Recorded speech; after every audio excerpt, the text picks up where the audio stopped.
Politics நேயர்களுக்கு வணக்கம். நான் நிவேதிதா சந்திரசேகர். இது திங்க் பாலிடிக்ஸ் அரசியல் பழகு.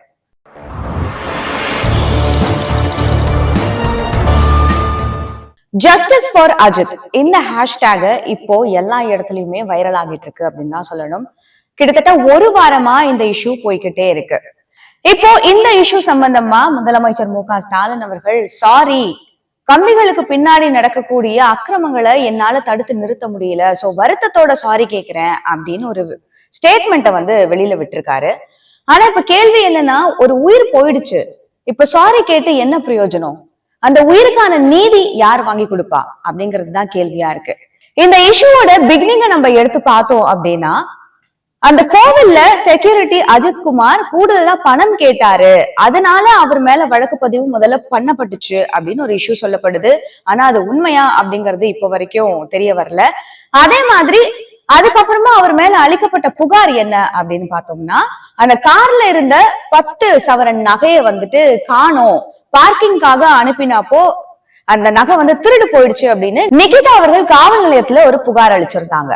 ஆனா இத நம்ம ஆராய்ஞ்சு பார்த்தோம் அப்படின்னா இதுல ஒரு உண்மை இப்ப வெளியில வந்திருக்கு. என்ன அப்படின்னா, அஜித்குமார் மேல புகார் அளிச்ச நிகிதா இருக்காங்க இல்லையா, இந்த நிகிதா மேல 2010 ஒரு பண மோசடி புகார் பதிவு பண்ணப்பட்டிருக்கு. என்ன அப்படின்னா, துணை முதலமைச்சரோட உதவியாளர் எனக்கு தெரியும், அதனால நான் வேலை வாங்கி தரேன் அப்படின்னு சொல்லி கிட்டத்தட்ட 16 லட்சம் ரூபாவை இவங்க பண மோசடி செஞ்சிருக்காங்க. அதனால அவங்க மேல புகாரும் அளிக்கப்பட்டிருந்திருக்கு. இந்த பணத்தை திரும்பி போய் கேட்கும் போது, நான் ஏற்கனவே சொன்ன மாதிரி துணை முதலமைச்சரையே எனக்கு தெரியும் அப்படின்னு அவங்க மிரட்டி அனுப்பியிருக்காங்க.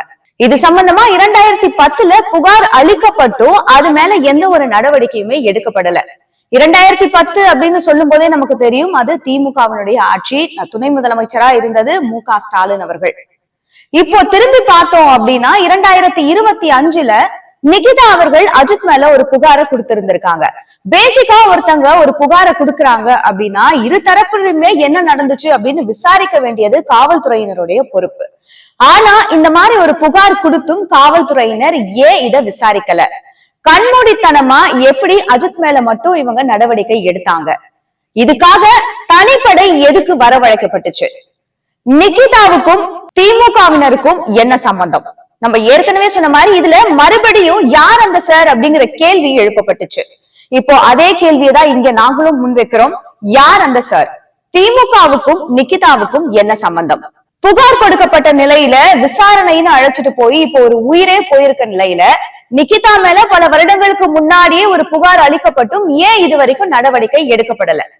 இப்போ ஒரு உயிர் போனதுக்கு அப்புறமும் நிகிதா மேல ஏன் விசாரணை நடத்தப்படல? இதுக்கு யார் பொறுப்பேத்துக்கிறது? கிட்டத்தட்ட நம்ம பார்த்தோம் அப்படின்னா லாக்அப் டெத்ஸ் மட்டும் 24 லாக்அப் டெத்ஸ் நடந்திருக்கு. இந்த போன உயிர்களுக்கெல்லாம் நீதி யார் கொடுப்பா? வெறும் ஒரு சாரி சொல்லிட்டு போனா அந்த உயிர் திரும்ப வந்துருமா? எங்களுக்கு தேவை சாரி கிடையாது, ஜஸ்டிஸ். ஜஸ்டிஸ் ஃபார் அஜித் மட்டும் இல்ல, நீங்க பண்ண எல்லா தப்புகளுக்கும். முதலமைச்சரே, இதுக்கு எப்போ பதில் சொல்ல போறீங்க?